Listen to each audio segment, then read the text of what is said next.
रसूल करیم बिस्मिल्लाहिर्रहमानिर्रहीम। हम अपनी रोज़मर्रा की ज़िंदगी में बहुत सारे अपने मामलात ख़राब कर लेते हैं जब हम किसी के साथ हार्श टोन में बात करते हैं, जब हम किसी के साथ सख्ती से बात करते हैं, तो बहुत सारे जो है हमारे मामला ख़राब हो जाते हैं। दूसरों के साथ हम जो है बोलते नहीं हैं, बातचीत हमारी बंद हो जाती है या गुस्से में आ जाते हैं, फ्लेयर अप हो जाते हैं।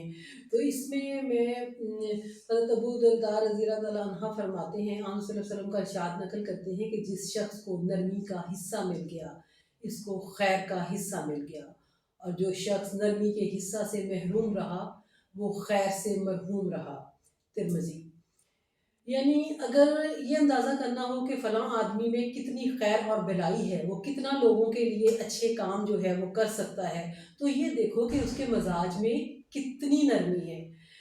बस जिस कदर किसी को नरमी से हिस्सा मिला हो, उसी कदर इसको खैर से हिस्सा मिला है। और जो शख्स जिस कदर नरमी से महरूम रहा, इसी कदर खैर से महरूम रहा। जो जितना सॉफ्ट स्पोकन होगा, जो जितना तहम्मुल से बात करेगा, उसमें उतना ही हौसला होगा, उसमें उतना ही सब्र होगा। और इस मज़मून में हज़रत जरीर बिन अब्दुल्ला की हदीस में भी मरवी है कि वो फरमाते हैं कि मैंने रसूलुल्लाह सल्लल्लाहु अलैहि वसल्लम को ये इरशाद फरमाते हुए खुद सुना है कि जो शख्स नरमी से महरूम कर दिया गया, वो हर खैर से महरूम कर दिया गया। सही मुस्लिम।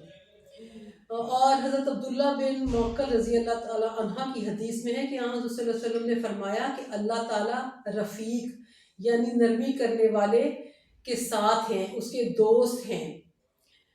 वो नरमी को पसंद फरमाते हैं, और वो नरमी पर जो कुछ अता फरमाते हैं वो सख्ती पर अता नहीं फरमाते।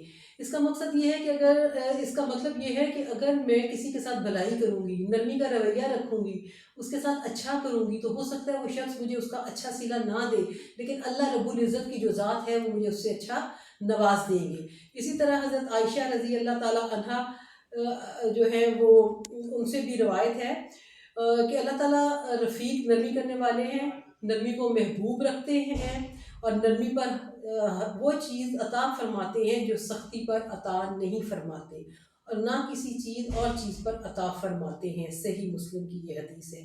और एक और हदीस में है कि ए आयशा, नरमी करो, क्योंकि नरमी जिस चीज़ में भी हो वो इसको ज़ीनत कर देती है, ज़ीनत बना देती है, और जिस चीज़ से छीन ली जाए वो उसको ऐबदार कर देती है। इन अहादीस में ये तलकीन फरमाई गई है कि आदमी को किसी मामला में सख्त गिरी से काम नहीं लेना चाहिए, बल्कि नरम हुई और नरम मजाजी को इख्तियार करना चाहिए। हम जितने सॉफ्ट स्पोकन होंगे, जितने अच्छे तरीके से दूसरे से बात करेंगे, उतना हमारी दोस्तियाँ अच्छी होंगी, हमारे रिलेशनशिप अच्छे होंगे।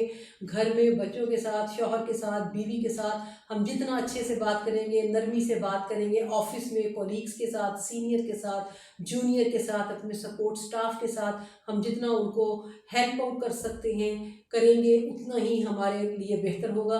हो सकता है हमारा सपोर्ट स्टाफ या हमारा कोलीग या हमारे घर के अफराद हमारे साथ कुछ बेहतर ना कर सकते हों, वो हमें कुछ उसका रिटर्न ना दे सके, लेकिन अल्लाह रब्बुल इज़्ज़त की जो ज़ात है वो हमें उससे बढ़ के नवाजेगा। क्योंकि अगर सब्र में इतनी वो ना होती, सब्र की तलकीन ना की जाती, अगर सब्र का इतना फल मीठा ना होता, इतना मुश्किल ना होता सब्र करना, तो उसका इनाम इतना जो है ना अच्छा ना रख दिया जाता। तो अपना ख्याल रखिएगा, दूसरों का ख्याल रखिएगा। अल्लाह हाफ़िज़।